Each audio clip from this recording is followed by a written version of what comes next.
বাগেরহাটে অনুকূল আবহাওয়া ও লবণ সহিষ্ণু উন্নত জাতের কারণে লক্ষ্যমাত্রার চেয়েও বেশি জমিতে বোরো চাষ হয়েছে। দিগন্ত জুড়ে সবুজ সোনালী ধানের মাঠে আশাবাদী কৃষকরা এখন ব্যস্ত ধান ঘরে তোলার প্রস্তুতিতে।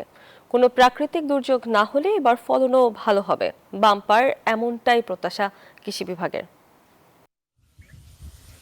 সবুজে ঘেরা বাগেরহাটের বিস্তীর্ণ মাঠ জুড়ে এখন বোরো ধানের সমারোহ, আর সেই দৃশ্যেই ভরে উঠছে কৃষকের মন। বসুন্ধরা টিস্যু, অশুদ্ধতার বিরুদ্ধে এক বিন্দুও ছাড় নয়।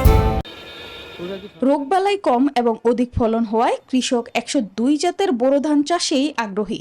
এই বছর প্রায় 500 হেক্টর জমিতে বোরো ধান আবাদ হয়েছে, যা গত অর্থ বছরের তুলনায় প্রায় 200 হেক্টর জমি বেশি হয়েছে। কৃষক আশাবাদী তারা ভালো একটা ফলন পাবে এবং ভবিষ্যতে এরা এই চাষ করতে আরো উদ্দীপনা তৈরি হয়েছে। এই নূতনে প্রথম চাষ করতেছি 102।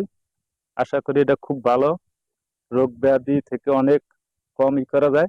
মাঠ পর্যায়ে নিয়মিত পরামর্শ ও সার্বিক সহযোগিতা দেওয়ার দাবি কৃষি বিভাগের। কৃষকরা কিন্তু যেহেতু মিষ্টি পানি পাচ্ছে এবং লবণ সহনশীল জাতের ধানের বীজ তারা সংগ্রহ করতে পারছে, সারের পরিস্থিতি খুবই স্বাভাবিক আছে এবং কৃষকরা একেবারে দোরগোড়ায় কিন্তু তারা সার পাচ্ছে।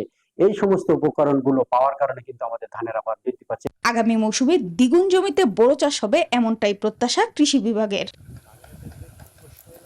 Desk report, news 24।